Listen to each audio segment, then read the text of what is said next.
explain what happens to your body when you stop doing keto, I'm gonna let you in on why you probably have done it in the first place, why it may or may not be suitable for you. I'm gonna explain a common pattern that I see when people start a keto diet or really any kind of crash diet of some sort, okay? I call this one junior prom because people, after high school, they start slowly trickling up in weight, okay? You have your increases, then you have your decreases, and it's slowly trending up. Now, one day at the office, you're talking to your coworker and she says, hey, guess what?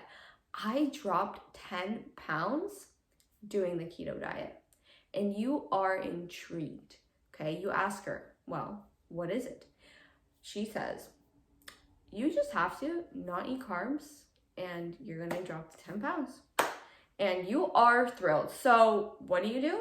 You cut out the carbs and your weight crashes down, okay? You lose that 10 pounds, okay?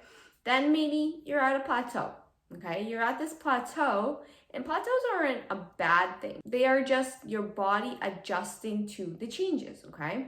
But within this plateau, you're not seeing changes, obviously, but you freak out because you're like, what the hell is going on? I'm not making progress. I'm still starving myself and not eating the carbs, not eating the chips that I want, whatever. So then you're like, okay, fuck this. I am going to eat some carby snacks. So you eat those snacks, okay? And your weight the next day spikes up and you're like, holy shit, oh my God, I look terrible, right? Carbs are the enemy because I had carbs and now I look terrible. Then you're like, okay, fuck this. I'm gonna go and I'm gonna do keto again. So crash, right? Cut all the carbs. Again, restricting yourself, and then you end up binging. Okay, so you go up and down this roller coaster. And why I actually call this junior prom is because, when you're in high school, let's say you weigh like 97 pounds and now you are like 135 and you're like, I want to get to my, 97 pound self because I look good then and like, right? However, those are not realistic goals or expectations. Ultimately, you are doing a diet that is not suitable for your lifestyle because let's be real, girls' night, wine are carbs, and sushi are carbs, and burgers and pizza and holidays come up, and that is just not a realistic way to live and be happy.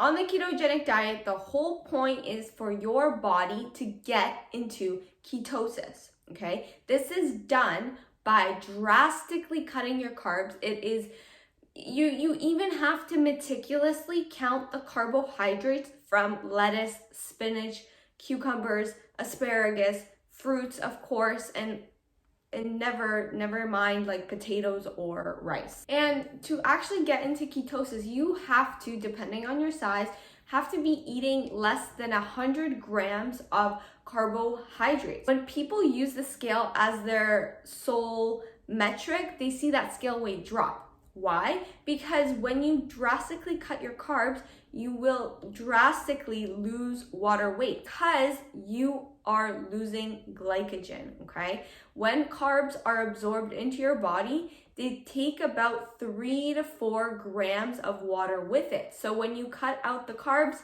there goes the water. It wasn't even fat that you lost initially. You lost this amount of weight and then you hit this plateau. And when you hit the plateau, people usually either stick it out, okay, and wait for that adjustment period to pass and see where your progress takes you, or they feel discouraged, or they feel like they have failed and this doesn't work for them, so they go back to their old habit. To the topic of this video, what happens when you stop doing keto? You will gain weight. Notice how I said weight. Yes, the water, okay, that's being stored from the carbohydrates you are eating is going to be put on. Maybe you'll gain some fat, maybe you won't, but we will never know, okay? Especially if you use the scale as your sole metric for progress. No, you don't need to be in ketosis to lose fat.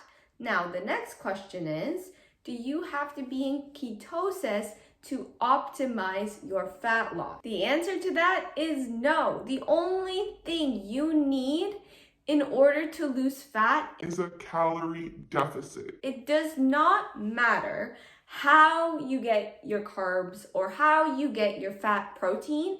If you are eating more calories than you are burning, you will gain weight. If you are eating less calories than what your body burns, you're going to lose weight. It doesn't matter where the calories come from. If you don't like carbs and you love fats and you love protein, go for it.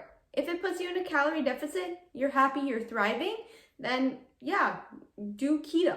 But if you're like me, love carbs, love sushi, love bread, love bagels, love all things carby, then it won't be realistic for you and you cannot sustain it in the long run. That's it for me, guys. Make sure to give this video a big thumbs up, subscribe to my channel, follow me on Instagram, and I'll see you next time. Bye.